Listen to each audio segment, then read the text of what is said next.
Before we open this classified file and step into the frozen streets of 1983 Moscow, please take a moment to subscribe to the channel and turn on notifications. These stories from the archives are only now coming to light, and your support helps us continue to declassify the truth. The winter of 1983 in Moscow was not merely a season, it was a physical weight. The sky hung low and gray, a permanent ceiling of slate that seemed to press down on the onion domes and the brutalist concrete blocks alike. For Elias Thorne, officially a cultural attaché at the United States Embassy on Tchaikovsky Street, and unofficially a counterintelligence specialist for the Federal Bureau of Investigation, the cold was the least of his worries. Thorne was a man living in a fishbowl, surrounded by sharks that he couldn't see, but whose movement he could constantly feel in the water. Thorne was 38 years old, a man with a face designed to be forgotten. He possessed the kind of average features that allowed him to blend into a crowd of tourists or stand unnoticed in a hotel lobby.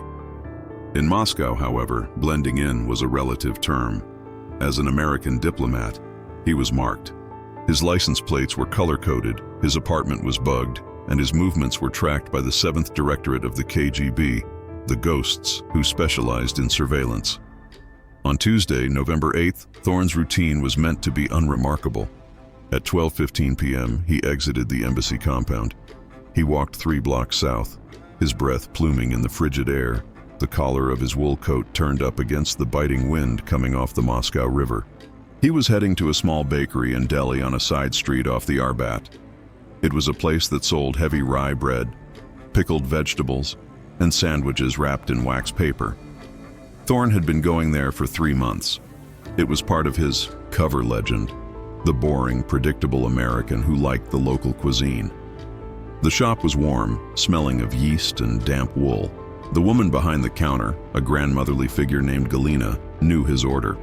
She nodded as he entered, her face etched with the deep lines of a difficult century. She handed him the usual, a sandwich of cured ham and cheese on dark rye, wrapped tightly in brown paper. Thorne paid in rubles, offered a polite spasibo, and stepped back out into the gray afternoon. He did not return to the embassy immediately. Protocol dictated that he take a convoluted route if he intended to eat in the park, a habit he had established to check for tails. He walked to a bench near the Gogol statue. The park was empty save for a few bundled figures hurrying against the cold. Thorne sat down, checking his watch. 12:35 p.m. He unwrapped the sandwich. He took a bite, chewing slowly, his eyes scanning the perimeter. A black Volga sedan was parked 200 yards away. Standard. A woman walking a small dog paused near a lamppost. Possible, but unlikely to be a threat. It was when he lifted the top slice of rye bread to remove a piece of gristle that his heart hammered against his ribs. Lying flat against the cheese, protected by a thin strip of cellophane that didn't belong there, was a slip of paper. It was no larger than a fortune cookie fortune. The paper was cheap, graph paper, likely torn from a child's school notebook. The handwriting was jagged, pressed hard in pencil, in English. Do not trust your contact. He is theirs.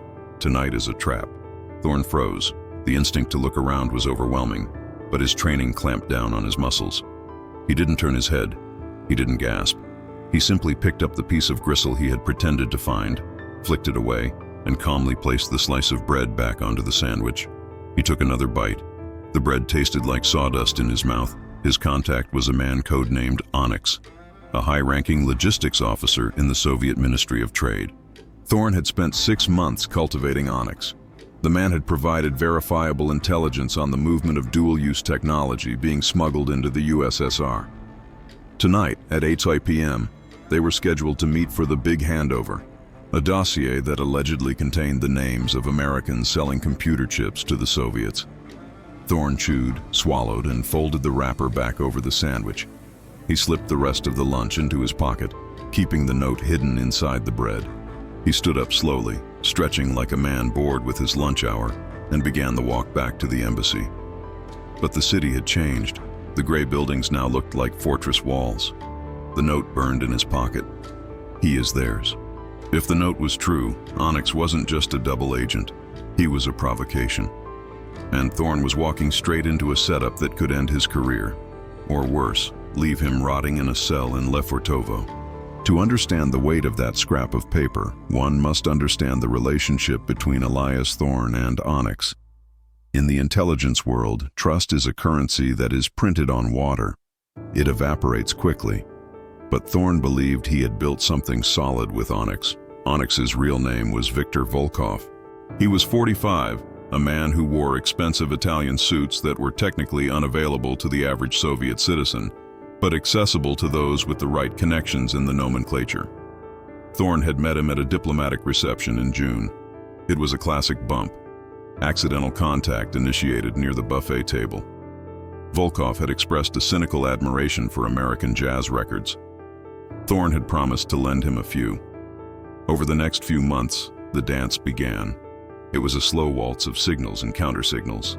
Volkov didn't want money, or at least, that's what he claimed. He wanted security. He claimed that he saw the stagnation of the Brezhnev years bleeding into the Andropov era and knew the system was cracking. He wanted a parachute. He wanted an exit strategy for him and his daughter. The vetting process had been rigorous. The FBI and CIA station chiefs in Moscow had run Volkov's name through every database. He was clean. The initial intelligence he provided, shipping manifests for a front company in Vienna, checked out perfectly. It led to the interception of high-grade industrial lasers bound for a Soviet research facility. That success cemented Volkov's bona fides. He was the golden goose. Thorne sat at his desk in the embassy, staring at a stack of visa applications he was supposedly processing. His mind was racing. The meeting tonight was set for a crowded metro station, Prospect Marksa. It was a brush pass, a split-second exchange where Volkov would hand over a newspaper containing the dossier, and Thorne would hand over a similar paper containing a travel plan and an emergency signal device. If Volkov was theirs, as the note suggested, the implications were catastrophic. It meant the KGB had been running Volkov from the very beginning. It meant the lasers they had intercepted in Vienna were a sacrifice, a pawn sacrifice to capture a knight. The Soviets were willing to lose equipment to gain trust, only to feed disinformation later, or more likely, to catch an American agent in the act of espionage. Being caught red-handed with classified material was the ultimate prize for Soviet counterintelligence. It would lead to a show trial, a diplomatic crisis, and a humiliating expulsion. For Thorne, it would mean the end. He would be the man who fell for the dangle. Thorne opened his desk drawer and pulled out a file. It was a background check on Volkov. He looked at the man's photo, a sharp, intelligent face with eyes that gave nothing away. Thorne replayed their last meeting. It had been in a park 2 weeks ago. Volkov had seemed nervous, sweating despite the chill. Thorne had interpreted it as the natural anxiety of a spy. Now, looking at the photo, he wondered if it was the anxiety of a man who was acting. The note in the sandwich changed the calculus of everything. But who sent it? That was the second, equally dangerous question. Was it a genuine warning from a friend inside the system, or was the note itself the trap? Consider the paranoia loop, a state of mind well known to operatives in Moscow. Option A. Volkov is a traitor, the note is real. Thorne should abort. Option B. Volkov is genuine. The KGB knows about him and sent the note to make Thorne abort, effectively neutralizing a valuable asset without having to arrest anyone, thus protecting their own sources. Option C. The note is from a third party, a new player who wants to disrupt the game for their own reasons. Thorne rubbed his temples. The fluorescent lights of the office hummed with a low, headache-inducing buzz. He couldn't call Washington. The secure lines took hours to arrange and were reserved for emergencies that could be explained on paper. He couldn't speak to his colleagues freely. The walls had ears, and even inside the embassy, one had to assume the janitorial staff were reporting to the Lubyanka. He had 6 hours until the meeting. He needed to validate the note, and to do that, he had to go back to the source. He had to go back to the bakery. Before he could move, Thorne had to navigate the bureaucracy of his own side. He took the elevator up to the 9th floor, the restricted section of the embassy. This was the domain of the CIA station chief, a man named Henderson. While Thorne was FBI in Moscow, the lines blurred. They were all on the same sinking ship. He requested time in the bubble, a transparent soundproof room suspended within a larger, secure room, designed to defeat the laser microphones and vibration detectors the Soviets aimed at the building's windows. Inside the plastic walls of the bubble, the air was stale and recycled. Henderson, a man with the weary posture of someone who hadn't slept well since 1975, sat across from him. "You look like you've seen a ghost, Elias," Henderson said, clicking his pen. "I found something," Thorne said quietly. He placed the graph paper on the table. He didn't explain the sandwich part immediately. It sounded too ridiculous. Henderson read the note without touching it. He squinted. "Provenance? Hidden in my lunch 30 minutes ago." Henderson leaned back, exhaling a long breath. "The sandwich? The place on the Arbat?" "Yes. Volkov is the contact implied." "Obviously. It's a plant, Elias," Henderson said dismissively. "It's classic KGB mind games. They want you to spook. They want you to miss the meeting tonight because Volkov has something they're terrified we'll see. The dossier on the chip smugglers." Thorne shook his head. "If they wanted to stop Volkov, they'd just arrest him. Why play games with my lunch?" "Because arresting him confirms he was leaking," Henderson argued. "If they scare you away, they discredit him in our eyes, and they keep him in play to feed us bad intel later, or they just retire him quietly. If you abort tonight, we lose the dossier. We lose the names of the traitors in Silicon Valley. Or," Thorne countered, "I go to the meeting, and the moment I take that newspaper, the flashbulbs go off. I'm arrested. You have a diplomatic incident. The Bureau gets dragged through the mud." The rivalry between the FBI and CIA was subtle, but ever present. Henderson wanted the intel. Thorne wanted to avoid the trap. "We have surveillance on Volkov," Henderson said. "He's been at his office all day. No unusual contacts. No signs of distress." "That we can see," Thorne reminded him. "The 7th Directorate is good, Jim. Better than us in this city." Henderson tapped the table. "The operation proceeds. We can't let a scrap of graph paper derail a 6-month cultivation, but we'll add a layer. I'll put a second team on the perimeter. If anything smells wrong, if there's even a hint of a containment team at the metro, we signal an abort. You don't make the pass." Thorne picked up the note. The pencil markings were faint. "I'm going to check the bakery." "Don't burn the shop," Henderson warned. "If that note is real, whoever put it there risked their life. If you go back and asking questions, you might just sign their death warrant." "I won't ask questions," Thorne said. "I just want to see who's watching." Leaving the bubble, Thorne felt the isolation deepen. Henderson was willing to gamble Thorne's safety for the intelligence. That was the job. But Thorne couldn't shake the feeling that the handwriting on the note felt desperate. It wasn't the cold, calculated prose of a KGB deception operation. It felt hurried. It felt human. At 3 p.m., the twilight of the Moscow winter was already beginning to descend. The streetlights flickered on, casting sickly yellow pools on the slushy sidewalks. Thorne buttoned his coat and left the embassy again. This time, he didn't head straight for the bakery.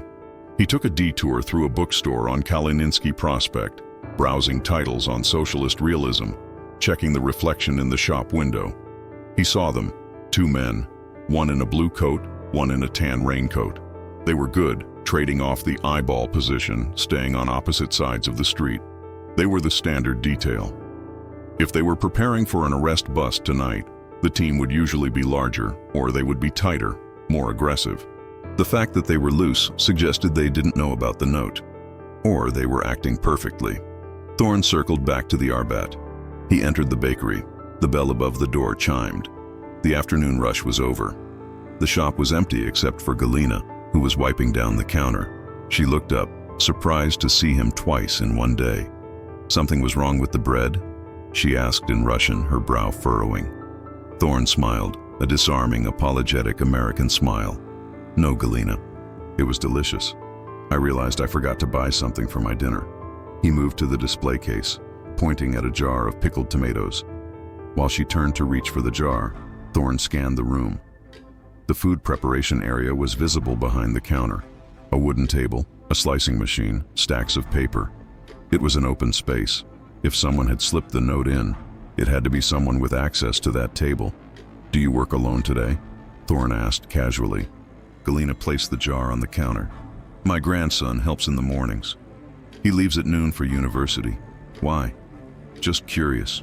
You work so hard." Her grandson, a university student, a demographic often disillusioned with the regime, often exposed to Western ideas, often drafted into low-level military or intelligence roles. "He is a good boy," Galina said, her voice dropping. "He studies engineering." Thorne paid for the tomatoes. As he handed over the money, he noticed Galina's hand. It was shaking slightly, not a tremor of age, but a tremor of adrenaline. She met his eyes, and for a fleeting second the mask slipped. There was fear there, pure, unadulterated terror. She pushed the change back to him. "Go," she whispered, barely moving her lips. "Please." Thorne took the jar and walked out. The message was clear. She knew about the note. Maybe she didn't write it. Maybe her grandson did. Or maybe someone forced her to facilitate the delivery. But her fear confirmed that the threat was real. This wasn't a game. Someone was terrified of what was going to happen to him tonight. He walked back into the cold. The wind howled through the canyon of buildings. He passed a phone booth. He had an urge to call the emergency number, to trigger the crash protocol where a Marine Guard team would come to extract him. But he couldn't. He was an FBI agent. He had a job to do. However, he decided then and there he would not make the exchange. Henderson could scream all he wanted. Thorne was not going to hand over the package. But he had to go to the location. He had to see who showed up. He had to know if Volkov was the traitor or if Volkov was the victim. Prospect Marks, a metro station, is a cavern of marble and chandeliers, a palace for the people built deep underground. At 7:45 p.m., it was a river of humanity. Muscovites in heavy coats, fur hats, and thick boots flowed through the arches, a sea of tired faces heading home. The air smelled of ozone from the trains and wet wool. Thorne stood near a pillar halfway down the platform. He was wearing a different hat now, a Russian-style ushanka he kept for operational use, and he had removed his glasses. He looked like just another tired bureaucrat. The plan was for Volkov to board the third car of the northbound train at exactly 8:00 p.m. Thorne was to enter the same door, stand next to him, and swap the newspapers as the doors closed. Thorne had no newspaper. His hands were empty, thrust deep into his pockets. He wasn't there to play. He was there to watch. 7:55 p.m. The rumble of a train approached. The crowd surged forward. Thorne stayed back, pressing himself into the shadow of the pillar. 7:58 p.m. He saw him. Volkov descended the escalator. He looked impeccable in a gray trench coat, holding a folded copy of Pravda. He moved with confidence, not scanning the crowd, his eyes fixed on the track.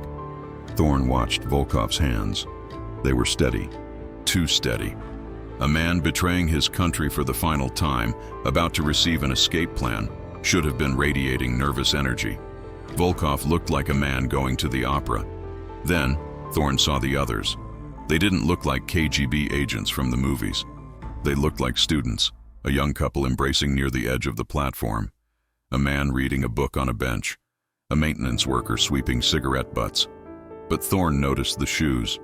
The maintenance worker was wearing high-quality leather boots, not the standard-issue rubber work boots. The couple wasn't swaying to the rhythm of romance.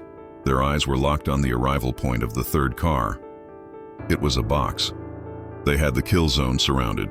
If Thorne stepped into that circle, the maintenance worker and the couple would close in. It would be over in seconds. 8:00 p.m. The train roared into the station, brakes screeching. The doors hissed open. Volkov stepped toward the third car. He paused, looking left and right. He was waiting. He wasn't looking for a contact. He was looking for a target. When Thorne didn't appear, Volkov didn't look panicked. He looked annoyed. He tapped his newspaper against his thigh. A signal. The maintenance worker stopped sweeping. The couple broke their embrace and scanned the crowd aggressively. Thorne felt a chill that had nothing to do with the winter. Volkov was part of the arrest team. He was the bait.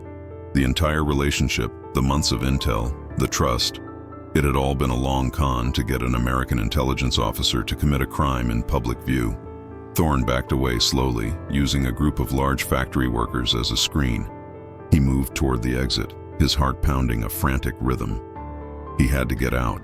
He had to get back to the embassy. But as he reached the escalator, he saw the man in the tan raincoat from earlier that day, standing at the top, looking down. Thorne was boxed in. The platform was a trap, and the exit was blocked. Thorn did not panic. Panic is a luxury for those who have nowhere to go. Thorn had options, but they were shrinking rapidly. He couldn't go up the escalator past the surveillance team. He couldn't stay on the platform. He turned and walked briskly toward the rear of the train, which was still sitting with doors open, the conductor shouting warnings. Thorn didn't board the third car. He ran for the last car, slipping through the closing rubber doors just as they slammed shut. The train lurched forward. Thorn stood by the door, watching the platform slide away. He saw Volkov still standing there, looking at his watch. He saw the maintenance worker speak into his collar. Thorn was moving, but he wasn't safe. They would radio ahead to the next station. They would have teams waiting at Dzержinskaya. He couldn't get off there. He looked around the car. It was packed. People smelled of garlic and exhaustion. No one looked at him. He needed to break the surveillance chain. He needed to dry clean himself. The train rattled through the dark tunnel. Thorn pulled out a map of the metro system from his pocket. The next station was Dzержinskaya, right underneath the KGB headquarters. The irony was not lost on him. He couldn't exit there. The station after that was Prospect Mira. He had to switch lines. At Prospect Mira, he could transfer to the Circle line. The transfer tunnels were chaotic, crowded. It was his best chance. But as the train slowed for Dzержinskaya, Thorn realized he had a bigger problem. The man in the blue coat, the partner of the man in the tan raincoat, was in the next car forward. Thorn could see him through the connecting glass door. The agent was pushing his way through the crowd, moving toward Thorn's car. They knew he was on the train. Thorn looked for an exit. There was none. He was in a metal tube, hurtling through the earth, with the hunters closing in from the front. He looked at the sandwich wrapper still in his pocket. The note: "Do not trust your contact." Someone had saved him from the initial arrest at the platform. But now he was on the run in the heart of the Soviet capital with no backup, no weapon, and the entire apparatus of the state security turning its eye toward him. The train stopped at Dzержinskaya. The doors opened. Thorn made a feint. He stepped out onto the platform, waited for the blue coat to spot him and rush out, and then, just as the doors began to close, Thorn jumped back into the train. It was a risky, desperate move. The doors slammed on the shoulder of the blue coat agent, who was trying to follow. The agent was shoved back onto the platform by the force of the doors. Thorn stumbled into the car as the train accelerated. He saw the agent on the platform, furious, shouting into a radio. Thorn had bought himself 3 minutes, maybe 4. He slumped against the wall of the train car. He was alive. He was free for the moment, but he knew this night was far from over. The note had warned him about the contact. It hadn't warned him that the city itself would become a cage.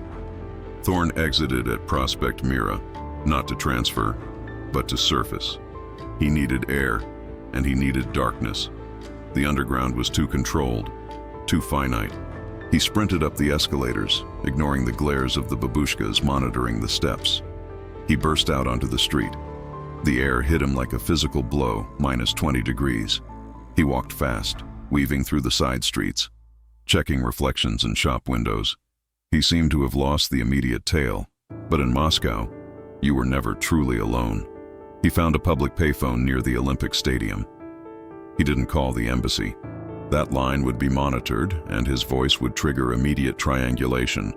Instead, he dialed a number that technically didn't exist. It was a cutout line, a dead phone in an empty apartment in the outskirts, connected to a recording device that the CIA checked once a day. He tapped the mouthpiece 3 times. Tap, tap, tap. Then he hung up. It was a distress signal. "I'm in the wind. Do not approach." He needed a safe harbor. He couldn't go home. He couldn't go to the embassy yet. The perimeter would be swarming with surveillance looking for him. He thought of the note again. The handwriting. It was jagged, forceful. Graph paper.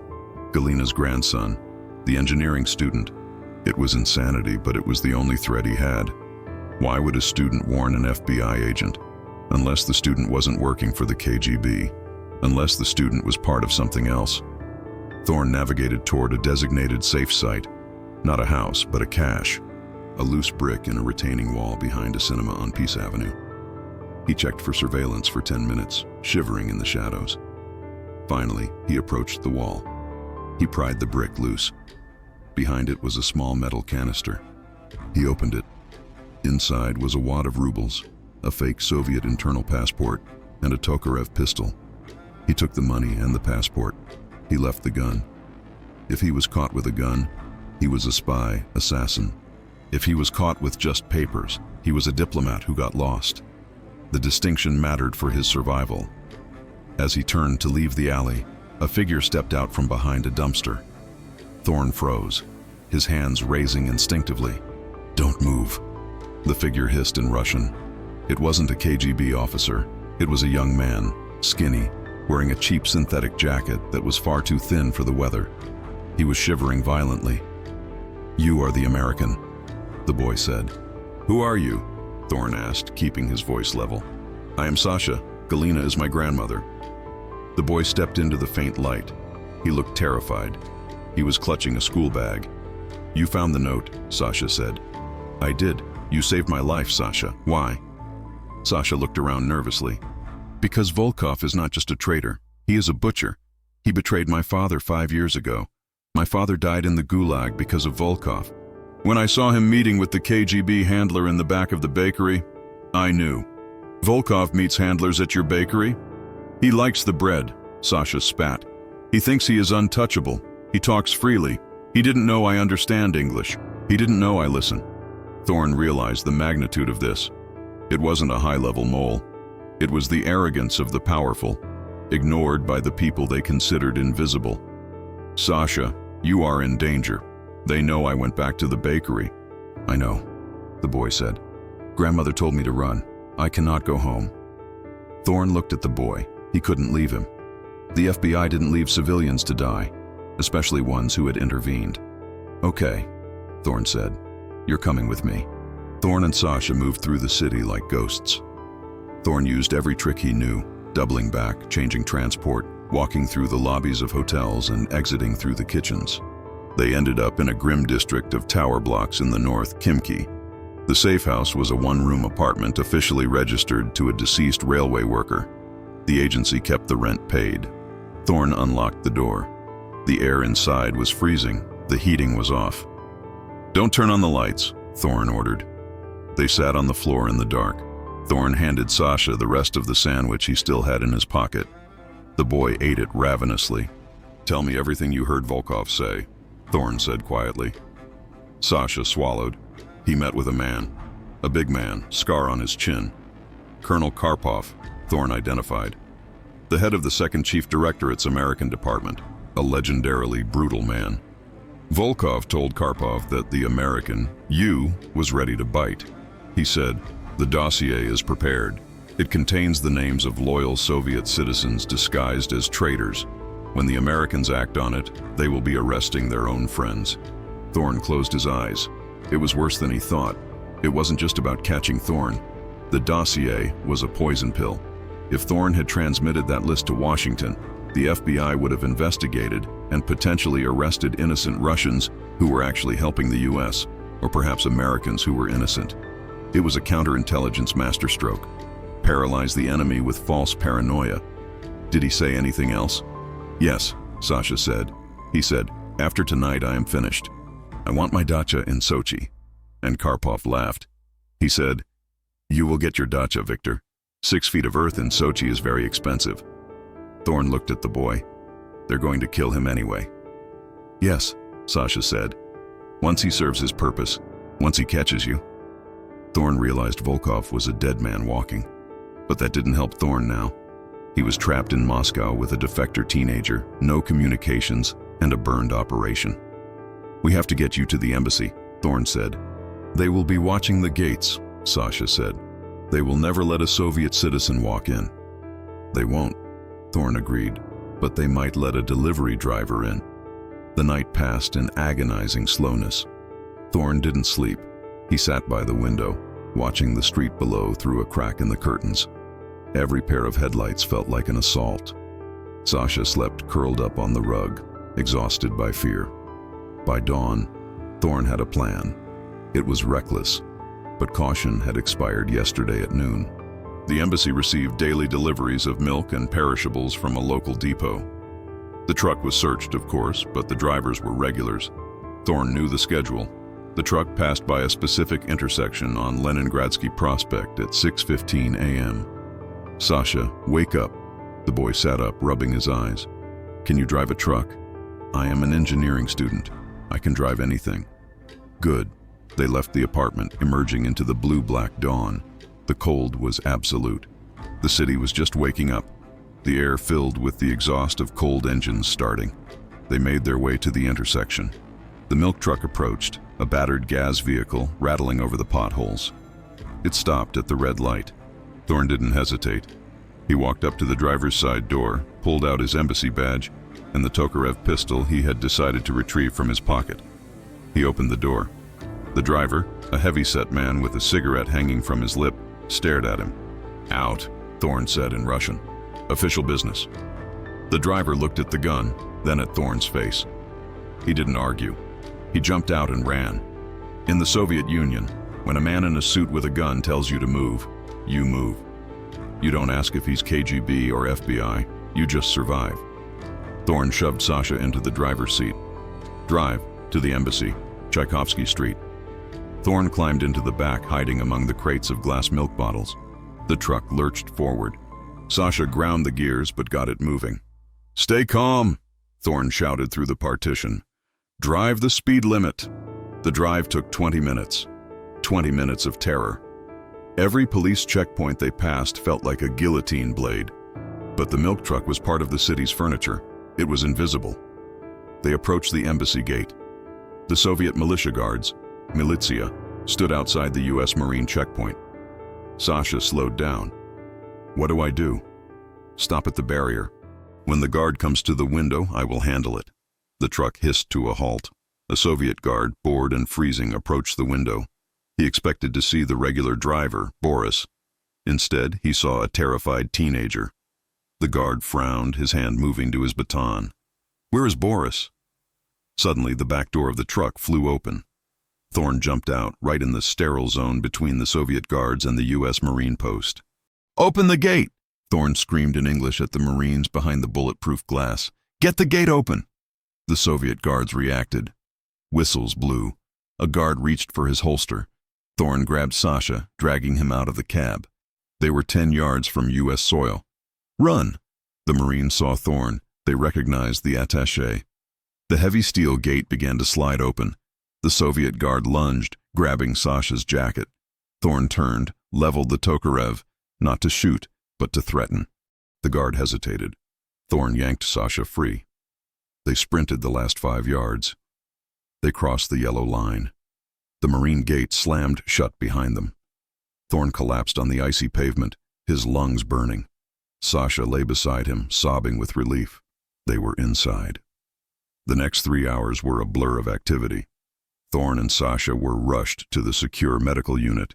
Thorn was debriefed by Henderson, who listened in stunned silence. "The dossier was a plant?" Henderson asked, pacing the room.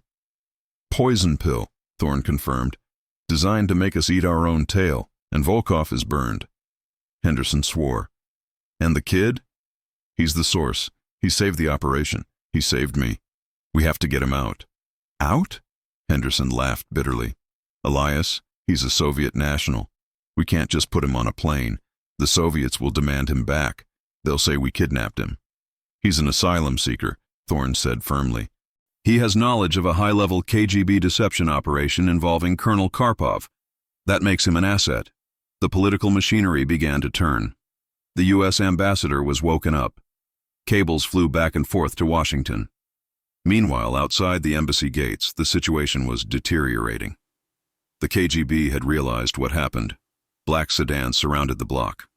The Soviet Foreign Ministry issued a formal protest, claiming the Americans had abducted a mentally unstable student at gunpoint. They demanded Sasha's return by noon, or there would be consequences. Thorn sat with Sasha in the cafeteria. The boy was eating a hamburger, his first. He looked small in the oversized American sweatshirt someone had given him. "They want me back," Sasha said. "We won't give you back," Thorn promised. "My grandmother?" "We have people looking into it," Thorn lied.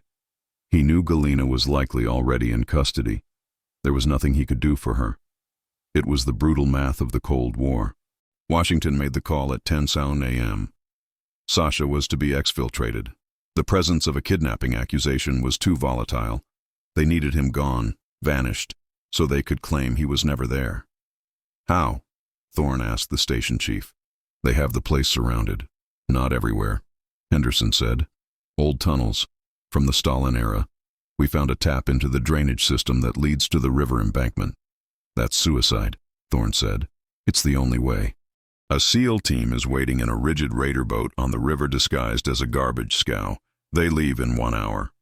Thorne looked at Sasha. The boy was trusting him. I'm going with him, Thorne said. You're a diplomat, Henderson said. If you're caught in a sewer. I'm already burned, Jim. My face is on every KGB wanted poster this morning. I'm leaving anyway. I might as well make sure the kid makes it. The journey through the basement of the embassy was grim. They cut through a welded grate, dropping into the damp, rat-infested darkness of the Moscow sewers. It was a mile to the river. The water was freezing, reaching their waists. They waded through the muck, guided by a waterproof flashlight. Above them, they could hear the rumble of traffic. The city that wanted to crush them was just 10 feet up. Sasha stumbled multiple times, but Thorne held him up. Keep moving, don't stop. They reached the outlet pipe. It opened onto the Moscow River, obscured by a thicket of dead reeds. The garbage scow was there, idling. 2 men in dark gear pulled them aboard. They threw a tarp over them. Stay down, the SEAL whispered. The boat chugged slowly down the river, passing right under the walls of the Kremlin. Thorne peeked out from under the tarp.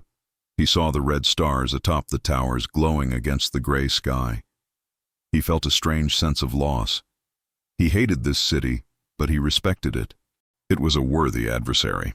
3 days later, Elias Thorne was in a warm room in Helsinki, Finland. The debriefing was over. Sasha was being processed for a new life in Nebraska. He would be an engineer designing bridges, far away from the shadows of espionage. Thorne sat alone in the safe-house kitchen. He made himself a sandwich, ham and cheese on rye. He took a bite. He reached into his pocket and pulled out the original note. Do not trust your contact. He took a lighter and set the edge of the paper on fire. He watched it burn until it was just ash in the sink. Volkov was dead. Intelligence confirmed he had suffered a heart attack the day after the failed meet. Galina was in a labor camp.